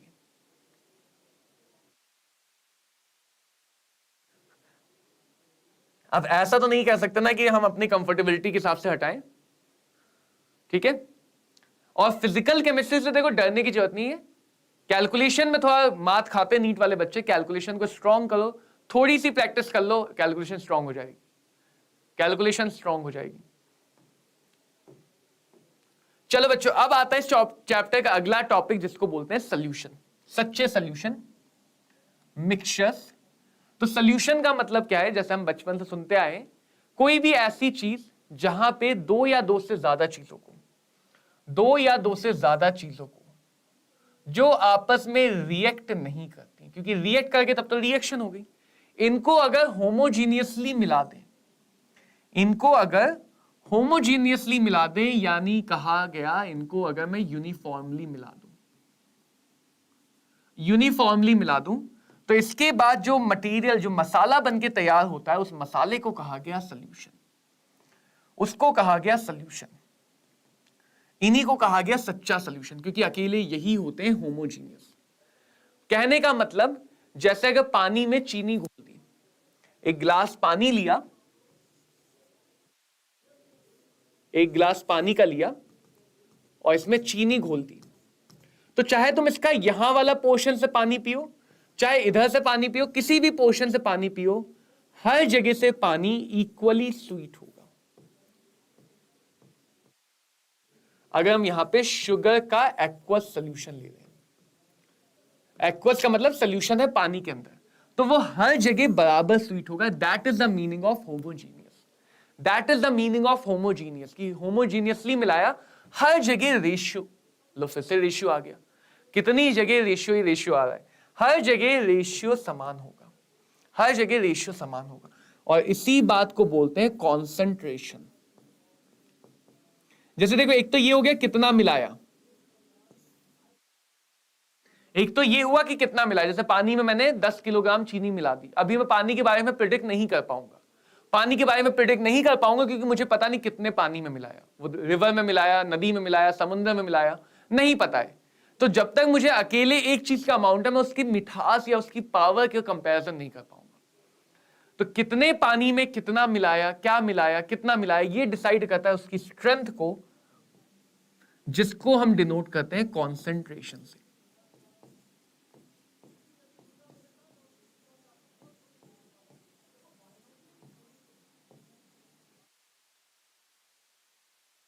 तो जब हम सॉल्यूशन पढ़ते हैं तो हम अमाउंट की तो बातें कर ही रहे हैं बच्चा, ठीक है, हेलो पेसाला।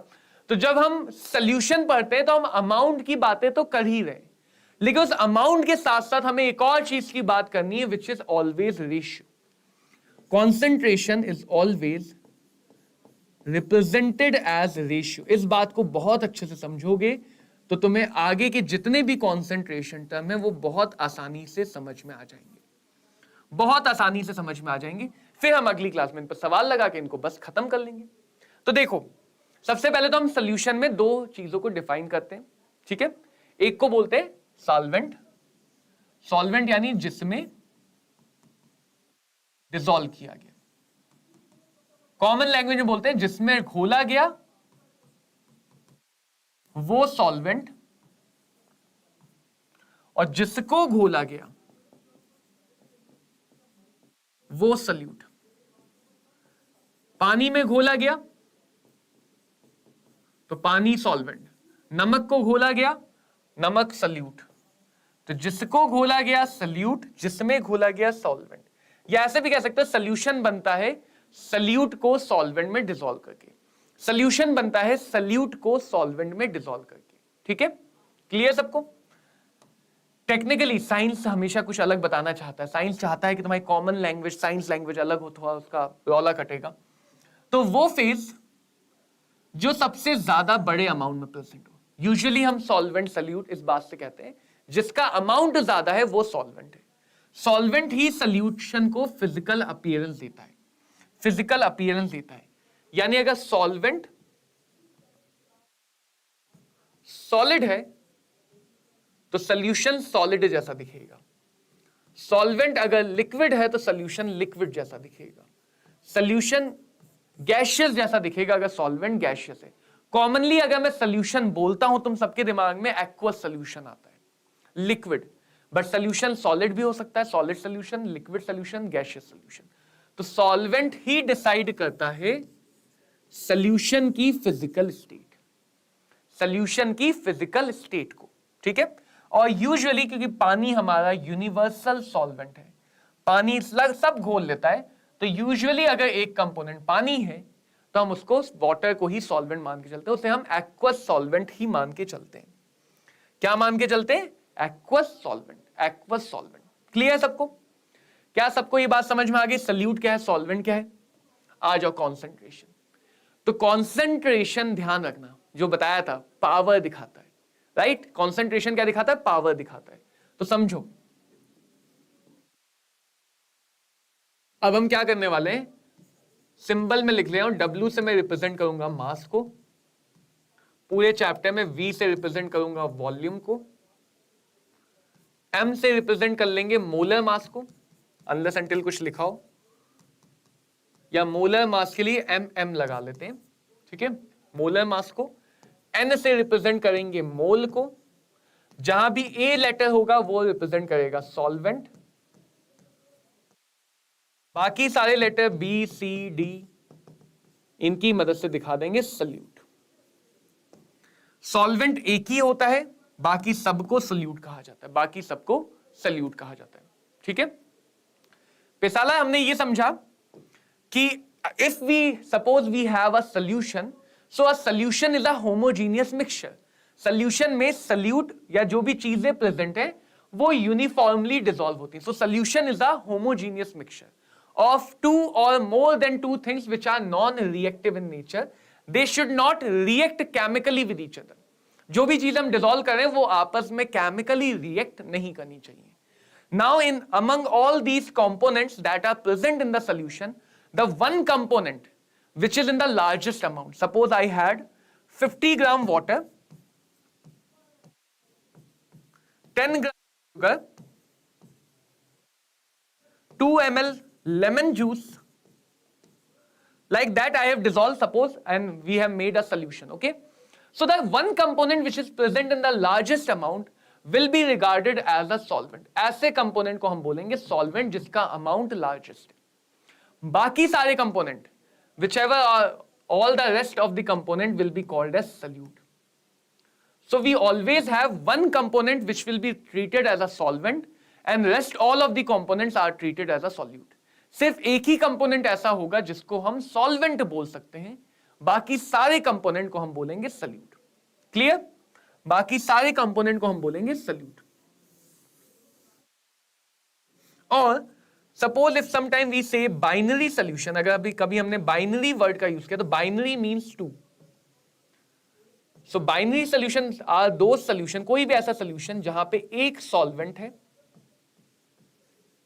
एक सॉल्वेंट है और एक सॉल्यूट है, सिर्फ और सिर्फ एक सॉल्वेंट एक सॉल्यूट है, ना उससे ज्यादा ना उससे कम। इसी तरह का कभी हमने वर्ड यूज किया ternary, ternary means three, ternary का मतलब क्या होगा? थ्री। तो टोटल 3 होंगे, हमेशा ध्यान रखना। बाइनरी मतलब टोटल 2, टर्नरी मतलब टोटल 3। तो यहां पे एक सॉल्वेंट होगा और बाकी दोनों बची हुई चीजें सल्यूट होंगी। तो सॉल्वेंट हमेशा एक होता है, बाकी सब सॉल्यूट होते हैं, बाकी सब सॉल्यूट होते हैं। Everyone clear? Everyone clear about this? Okay, चलो अब आते हैं कॉन्सेंट्रेशन पे वापस से। कॉन्सेंट्रेशन का मतलब क्या है, कॉन्सेंट्रेशन क्या दिखाता है? सो कॉन्सेंट्रेशन बेसिकली रिप्रेजेंट कितना डिसॉल्व किया, कितने में किया। क्या बताता है? कितना डिसॉल्व किया और कितने में किया। चलो बढ़िया बढ़िया। तो कॉन्सेंट्रेशन में जितने भी चीजें आती हैं, amount of solute dissolved in a given amount of solvent, सिर्फ एक ही कॉन्सेंट्रेशन का तरीका है जहां पे हम सॉल्वेंट यूज करते हैं, अदरवाइज बाकी सारी जगह बच्चों हम लोग सॉल्यूशन यूज करेंगे। गिवन अमाउंट ऑफ सॉल्वेंट और given amount of solution. So concentration हमेशा दो बातें बताता है, how much in how much, कितने में कितना, कितने सॉल्वेंट में कितना, कितने सॉल्वेंट में कितना। और अभी इसकी बात करेंगे, जैसे अमाउंट हमें पता है, क्वांटिटी है तो क्वांटिटी एडिटिव होती है। तो हम कह सकते हैं mass of a, mass of solvent plus mass of solute is equal to total mass of solution. 10 gram solute को 50 ग्राम पानी मिलाओगे तो टोटल कितना होगा? 60 ग्राम। सीधी सी बात है। Mass of solute, mass of solvent is equal to total mass of solution. Volume of solvent, volume of solute is equal to total volume of solution. तो कभी भी अगर मुझे सॉल्यूशन की कोई इंफॉर्मेशन चाहिए तो मैं सॉल्यूट और सॉल्वेंट को ऐड करके भी निकाल सकता हूं, ऐड करके भी निकाल सकता हूं। Mole of solvent, mole of solute, total mole of the solution. तो ये ध्यान रखना कि जितनी भी क्वांटिटीज हैं, जितने भी अमाउंट हैं, वो सब एडिटिव नेचर के होते हैं, वो सब एडिटिव नेचर के होते हैं। लेकिन कंसंट्रेशन क्या है? 2/3 और 7/5 मान लो ये है, तो इसको हम ऐड करके 9/8 तो नहीं बोल सकते ना, गलत हो जाएगा। अमाउंट ऐड कर सकते हो तुम, 2 + 7 9 बोल सकते हो, 3 + 5 8 बोल सकते हो, लेकिन 2/3 7/5 को 9/8 तो नहीं बोल सकते। तुम बोल सकते हो कि 2 ग्राम + 7 ग्राम 9 ग्राम होगा, 3 ml + 5 ml 8 ml होगा, लेकिन ये तो नहीं कर सकते ना। अमाउंट ऐड कर सकते हो, कितना कितना है वो सब क्वांटिटी को ऐड कर सकते हो, लेकिन कंसंट्रेशन हमेशा रेशियो में रिप्रेजेंट हो रहा है। So concentration terms are generally not additive in nature. Concentration term को बच्चों हम लोग ऐड नहीं कर सकते हैं डायरेक्टली। डायरेक्टली जैसे तुम नॉर्मल नंबर्स को ऐड करते हो, वैसे कॉन्सेंट्रेशन टर्म को ऐड नहीं कर सकते हो। तो ये सब बातें समझो कॉन्सेंट्रेशन के बारे में, कि कॉन्सेंट्रेशन क्या होता है, उसका मतलब क्या होता है और उसकी क्या क्या प्रॉपर्टी है। अब इतना समझ में अगर आ गया तो इसके बाद कुछ नहीं बचा। इतना समझ में आ गया तो कॉन्सेंट्रेशन को मैं अब फॉर्मूले लिखने और उनकी प्रैक्टिस करना बचा है। थ्योरी नहीं आएगी, कोई भी नया थ्योरी नहीं आएगा, सिर्फ फॉर्मूले लिख के उनको समझना बचा है, क्योंकि अमाउंट की बात है सारी। तो जो अमाउंट है हमारा, वो बच्चों मास में भी हो सकता है, वो वॉल्यूम में भी हो सकता है। यूजुअली यहां पे हम लिक्विड सॉल्यूशन की ही बात करेंगे। वो मोल में भी हो सकता है, नंबर में भी हो सकता है, बट यही 3 मेन तरीके हैं। तो कॉन्सेंट्रेशन रिप्रेजेंट करने के विविध प्रकार के तरीके हैं। क्या क्या? मास, कितने ग्राम डिसॉल्व है कितने ग्राम में, मास of solute, mass of solution, कितना ग्राम डिसॉल्व है कितने मोल में, मास बाय मोल, कितने ml डिसॉल्व है कितनी ml में, volume by volume, mole by mole, mole by volume, mole by litre, mole by mass. अलग अलग तरीके से कॉन्सेंट्रेशन को रिप्रेजेंट कर सकते हैं। सारे कॉन्सेंट्रेशन एक ही बात समझाते हैं, सॉल्यूशन कितना शक्तिशाली है। सारे कॉन्सेंट्रेशन टर्म एक ही बात समझाते हैं, सॉल्यूशन कितना शक्तिशाली है। और उनमें से अलग अलग तरीके हैं कॉन्सेंट्रेशन को बताने के। ये हुआ तुम्हारा डायग्राम नंबर डी। इसके बाद चैप्टर में इंपेरिकल फॉर्मूले के अलावा कोई और नहीं पढ़ा। नहीं शिवी, डाउट नेट में तो कभी नहीं दिखे हम। डाउट नेट में तो हम कभी नहीं दिखे। प्लेटफॉर्म बहुत सारे दिखे होंगे लेकिन डाउट नेट में नहीं दिखे अभी तक। तो कॉन्सेंट्रेशन का मतलब समझ में आया यार, कि कितना डिसॉल्व है, कितने में डिसॉल्व है। ठीक है, अब देखो, अब समझो। अब मैं तुम्हें एक छोटा सा कॉन्सेंट्रेशन टर्म बता देता हूं जिसको हम बोलते हैं मोलैरिटी, क्योंकि सबसे ज्यादा काम यही आएगा। बट ये डेफिनेशन हम लोग अगली क्लास में देखेंगे। तो मोलैरिटी में हम एक्सप्रेस करते हैं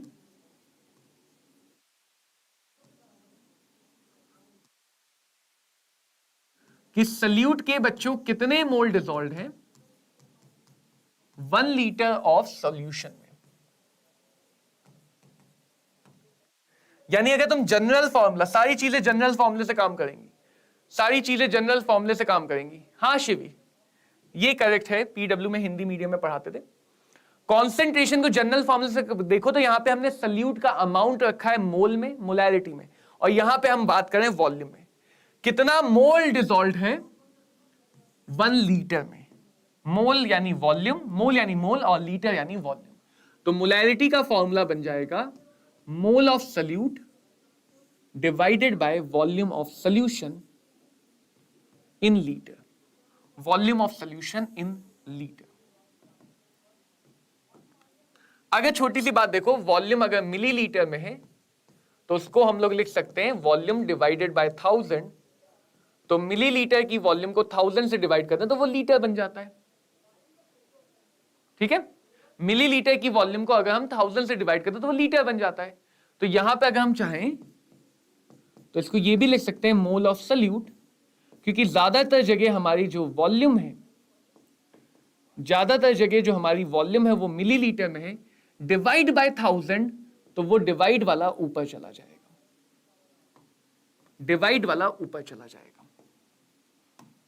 यूनिट अगर फॉर्मूला समझ में आ गया तो यूनिट अपने आप बना सकते हो। मोल की यूनिट मोल, वॉल्यूम की यूनिट लीटर, इसी का दूसरा नाम है मोलर, या इसको दिखाते हैं कैपिटल एम से, इसको दिखाते हैं कैपिटल एम से। अच्छा, कौन से बैच की शिवी, कौन से बैच की क्लास? ठीक है, तो ये हुआ हमारा एक इंपॉर्टेंट एग्जाम्पल कॉन्सेंट्रेशन टर्म का। यूज कैसे करते हैं वो मैं सिखाऊंगा तुम्हें, सवाल में कैसे यूज करते हैं वो भी सिखाऊंगा। लेकिन हर कॉन्सेंट्रेशन टर्म तुम्हें हमेशा सल्यूट का अमाउंट बता देगा, कितने सॉल्यूशन या कितने सॉल्वेंट में। सल्यूट का अमाउंट बता देगा कितने सॉल्यूशन या कितने सॉल्वेंट में। तो जितने भी कॉन्सेंट्रेशन टर्म है सबके फॉर्मूले ऐसे ही हैं, सबके फॉर्मूले ऐसे ही हैं। तो इसीलिए कहा 10 अलग अलग फॉर्मूले याद करने से बेटर है एक जनरल फॉर्मूला याद करके उसकी मदद से सारी चीजें समझ लेना। अरे वाह, ये तो बहुत अच्छी बात है, 100 में 92, बहुत बढ़िया। तो इस साल नीट एग्जाम भी दिया होगा, नीट कैसा रहा?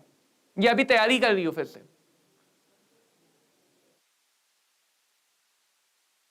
अच्छा, उपहार बैच, ओके ओके, बहुत बढ़िया बहुत बढ़िया। उसमें हमें समय कम मिल पाया था, बट तुमने बहुत मेहनत की है, इसका सारा क्रेडिट तुम्हें ही जाएगा, क्योंकि मेहनत तो देखो तुम ही करते हो। हम तो एज अ टीचर सिर्फ गाइड करते हैं, मेहनत तो बच्चे खुद करते हैं। तो बहुत बढ़िया किया शिवी।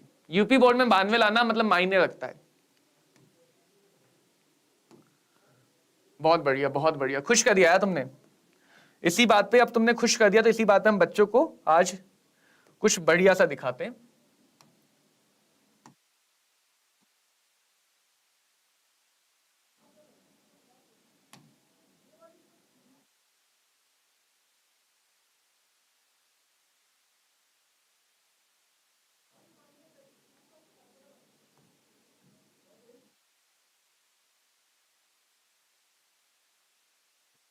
आओ कुछ बढ़िया से दिखाते हैं आज तुम्हें।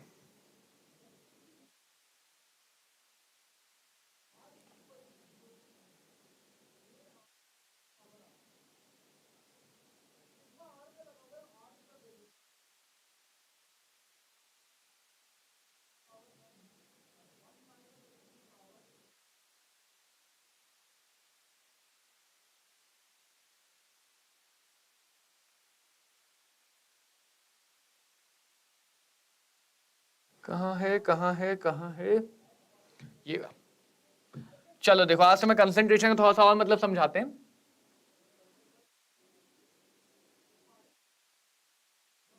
सही है, बहुत बढ़िया, तैयारी अच्छे से करो, क्योंकि तैयारी होगी जोरदार तो नंबर भी आएंगे मजेदार। तैयारी होगी जोरदार तो नंबर भी आएंगे मजेदार। जैसे देखो, हम लोग कॉन्सेंट्रेशन और मोलैरिटी को समझे, यहां पे वॉल्यूम ऑफ सोल्यूशन कितनी है, आधा लीटर।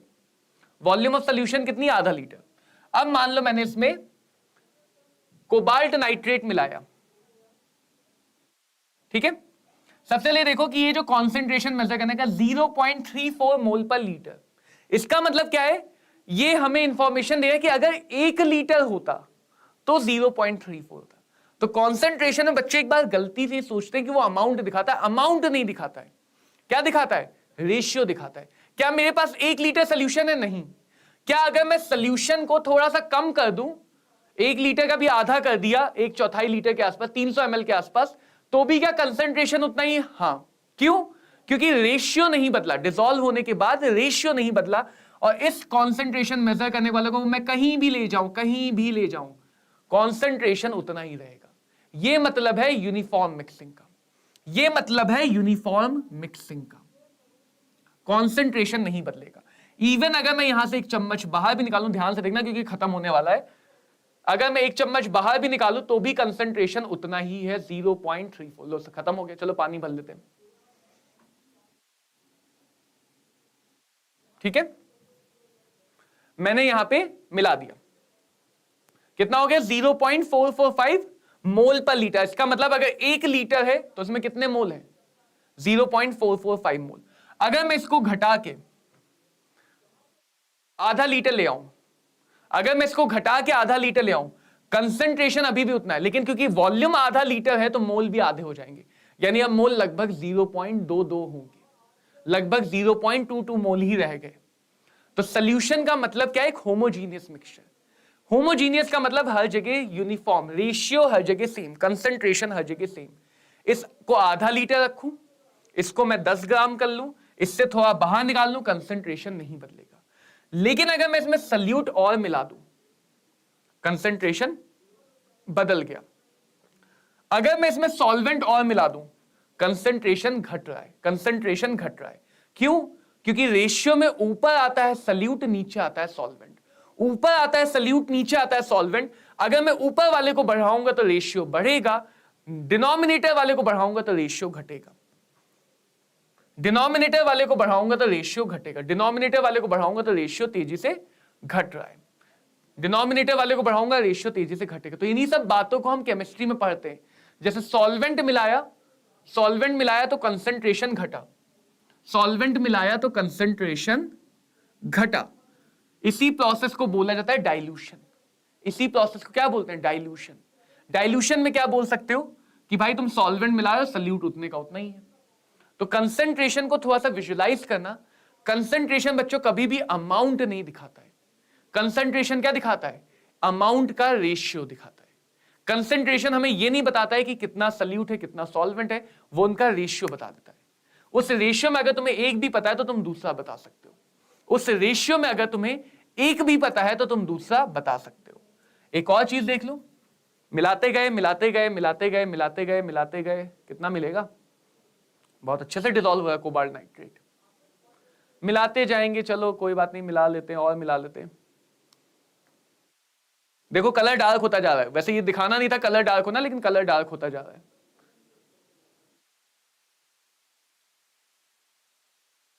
देखो अगर तुम देख पाओ कि कलर बहुत डार्क है, नीचे थोड़ा सा बैठ गया है, सैचुरेटेड लिखा रहा है। अब मैं और मिला रहा हूं तो कॉन्सेंट्रेशन नहीं बढ़ रहा है। अब जब मैं और मिला रहा हूं तो जितना भी मैं मिला रहा हूं नीचे बैठता जा रहा है, कंसंट्रेशन नहीं बढ़ रहा है। क्यों, क्योंकि हर सॉल्वेंट की एक कैपेसिटी होती है, जिसको हम इक्विलिब्रियम नाम के चैप्टर में समझेंगे। उसको बोलते हैं सॉल्युबिलिटी। उससे ज्यादा, सॉल्युबिलिटी से ज्यादा तुम डिसॉल्व नहीं कर सकते हो। तो ये मैक्सिमम कंसंट्रेशन है गिवन कंडीशन पे। तो सॉल्युबिलिटी का मतलब सॉल्वेंट के डिसॉल्व करने की कितनी कैपेसिटी है, सॉल्वेंट के डिसॉल्व करने की कितनी कैपेसिटी है। सॉल्वेंट ज्यादा बढ़ाऊंगा तो डिसॉल्व कर लेगा, सॉल्वेंट ज्यादा बढ़ाओगे तो डिसॉल्व कर लेगा। तो इसी चीज के साथ तुम लोग खेलोगे। अगली क्लास में हम लोग कॉन्सेंट्रेशन के बारे में बातें करेंगे, कॉन्सेंट्रेशन को और समझेंगे और ज्यादा हम इनमें टर्म समझेंगे। एक मैंने तुम्हें मोलैरिटी का थोड़ा सा इंट्रोडक्शन दिया है, मोलैरिटी से ही स्टार्ट करेंगे। और मोलैरिटी बच्चों हमारा सबसे इंपॉर्टेंट कंसंट्रेशन टर्म है। Molarity is the most important concentration term जो बार बार जगह जगह यूज होता है। तो अभी के लिए बच्चों तुम्हें होमवर्क में स्टोइचियोमेट्री करनी है। जो पिछली क्लास के होमवर्क दिए थे अगर वो नहीं किए तो वो भी एक बार फिर से कर लेना। तो जितने भी क्वेश्चन नोट्स में हैं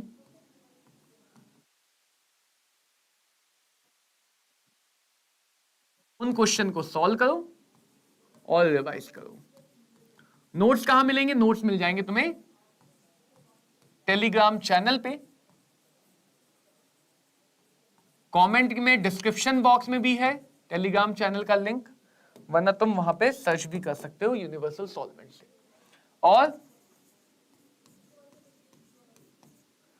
जो सबसे अहम काम है तुम्हारे लिए, लोड नहीं लेने का, हंसते रहने का, खुश रहने का। खुश रहते रहते ही सारी चीजें आसान हो जाएंगी। तो ये सारे होमवर्क करो खुशी के साथ, इन्हें बोझ मत समझो। मिलेंगे बच्चों अगली क्लास में। Thank you very much every one of you. हम मिलेंगे अगली क्लास में, तब तक ऐसे ही पढ़ते रहो और बहुत सारी मेहनत करते रहो। All the very best.